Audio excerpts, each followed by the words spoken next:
Good morning, guys. Just real quickly, I wanted to provide you with a key to go along with the stickleback activity that was talking about switches. Switches are control regions of the DNA that don't code for proteins. So we call them non-coding because they don't code for a particular protein. They are not part of the region that allows a gene to be expressed. However, they do control when and how much expression occurs. So for number one, in this drawing, this model here, you had to tell me what parts were what. So this is your DNA strand. This section of DNA here is the coding strand. So this is the section of DNA, just highlighted here, that will code for a particular protein. Immediately before the coding region of a gene is a promoter sequence. The promoter is a sequence of DNA that signals where RNA polymerase needs to bind. RNA polymerase needs transcription factors to bind, and that's not shown here, but all of those things will kind of gather here. This is the RNA polymerase. RNA polymerase is the enzyme that opens up and reads the DNA and places mRNA or RNA nucleotides in the proper order to create mRNA. So this is the RNA polymerase reading the DNA, and this is the mRNA that's created. Now, way upstream from where the genes are located are these other regions of DNA called, these are the regulatory switches. So these will either be enhancers or repressors that will either enable or stop transcription of a particular gene. So these are your regulatory switches. Now, the next part down here, you had to take all of these terms and circle the proteins that are involved in transcription and regulation. Transcription is the copying of DNA. Regulation is how that copying mechanism is controlled. The things that you should have circled, some of these things you've never heard of, and they're just there to trip you up. These are enzymes that we haven't talked about, so that's not something that should be included. Activators, these are the little proteins that attach to enhancer regions to allow transcription to happen. So they are part of transcription. DNA polymerase is not. Notice our enzyme is RNA polymerase. DNA polymerase is involved in DNA replication. General transcription factors, these are the transcription factors that help the RNA polymerase bind to the promoter region, so those are necessary for transcription. Operons are not. Operons are found in eukaryotes. So are found in prokaryotes. We're looking for eukaryotic gene expression.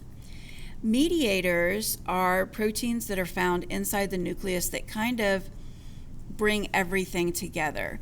They bring the enhancer region and the coding region of DNA together. So those are necessary. Lactase is the protein that's actually being produced. So that's not part of transcription. That's the end result of translation. Ribosomes, likewise, are involved in translation, not transcription. And RNA polymerase is the enzyme that we're using.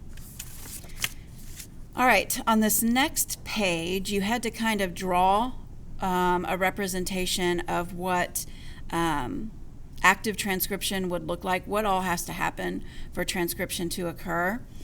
Again, here's your coding region and your promoter. The RNA polymerase will bind at the promoter, but only if transcription factors are around. And there's going to be a lot of them. Some of them will actually start to bind to the promoter region first. And then some of them will actually hold the RNA polymerase in place. Then you've got the activators. Activators are going to bind to enhancer regions. Enhancer regions enhance the rate of transcription, but they require activators. Different cells have different activator proteins. If those proteins aren't available, then the enhancer doesn't work. So if we're going to have everything working for transcription of a eukaryotic gene, you need all of this stuff. The mediator proteins simply glue everything together, so to speak. All right. Now, over here, they're going to give you a bunch of scenarios where they tell you that different things are going to be going on. So the first thing you had to do was number what was going on in each section. This was a picture of a fish. Your picture online was a little bit better. So let's see. Let's go over here. All right, list all the tissues that express the PitX1 gene, and it tells you up here that the jaw, the pelvis, and the pituitary gland, which is in the brain, will express that gene.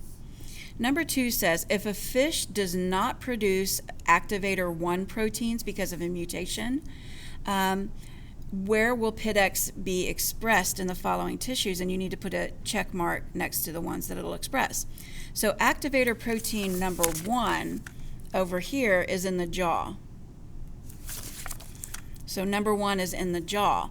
So if we have a mutation that encodes for that particular activators are proteins, then the jaw is not going to work. Notice the eye is not one of the places that the PitX1 gene is expressed anyway, so it's not going to work. Therefore, you'll only see expression in the pelvis and the pituitary. For the number 3, this says the fish does not produce activator protein 3. So activator protein 3 is in the eye. The PitX1 gene normally isn't expressed in the eye, so we're not going to see it in the eye anyway. And whether or not those activators are around don't matter. We're going to see expression in all the places that you would normally see expression. All right. Number 4, assume a fish inherits a deletion mutation in the pituitary switch. So I'm going to cut off the pituitary switch in all of them. I X'd the pituitary switch out because it's inactivated. You isolate DNA from the jaw, pelvis, eye, and pituitary tissues. In the DNA of which tissues would you expect the pituitary switch mutation? Draw an X over the mutated switch in the appropriate tissue. So they all have the switch. That's the point. That's what they're trying to tell you. They all have the switch because all of the DNA in every single cell is identical. So no matter where we're talking about in the body, they're going to have the PitX1 gene and its promoter. They're going to have the correct switches. What they will or will not have are the activators necessary for expression. So where we expect the mutation, we would expect the mutation everywhere, not just in the pelvis.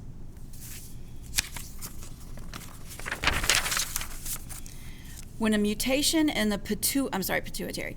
When a mutation in the pituitary switch prevents activator 4 from binding, where do we expect the PitX1 gene to be expressed? If it's the pituitary activator, which activator 4 is for the pituitary is not going to be expressed. Or the PitX1 is not going to be expressed in the pituitary. It will still be expressed in the jaw and the pelvis, still not in the eye because we don't see expression there normally. Now, this is going to talk about a mutation that occurs. A mutation is inherited that results in a new switch, the eye switch. So now there is a switch to express the PitX1 gene in the eye. The new switch binds to a particular activator found in the tissues of the eye. Where would we expect PitX1 to be expressed? Now we're going to go ahead and add the eye to where it can be expressed. If the activators are present, it can be expressed in all those places. A fish inherits a mutation in the PitX1 coding region. This is a nonsense mutation that introduces a premature stop codon, resulting in a non-functional, truncated just means shortened, protein. A nonsense mutation signals a stop codon, therefore it cuts the protein short. It truncates it. You isolate DNA from the jaw, pelvic, eye, and pituitary tissues. Where do we expect to see the coding region mutation? If it's in the coding region of the PitX1 gene, everybody has the PitX1 gene in every single cell. So we would expect the mutation to be present in every single cell. Therefore, if the PitX1 gene is rendered inactive, we're not going to see expression of it anywhere. The whole gene is rendered inactive. All right. Next one. This one says, based on what you know about the molecular mechanisms that control the development of the stickleback spines. And remember, the stickleback spines were only found in the marine fish because they had the presence of the switch in the pelvic region to make it. The sticklebacks who lived in freshwater had completely lost that switch. There had been a huge deletion in the DNA that took out not just one base, but the entire switch. So, circle the figure below that likely represents what the PitX1 gene region looked like in these stickleback fish that lacked pelvic spines. That means they don't have expression in the pelvis. The X represents the mutation that inactivates a particular gene. So what we're looking for is which one of these is correct. Which one of these shows the X in a fish who cannot express spines. So that would be an X in the pelvic switch. So this one's not right because this is showing an X in the entire gene. These are the switches. This one's not right because it's showing no mutations. This one is right because it's showing a mutation only in the pelvic switch. If the pelvic switch is affected, then these fish can't make spines. Here it's showing it in the jaw, and the jaw is not the spine. And that's it. So hopefully that helped you kind of understand that packet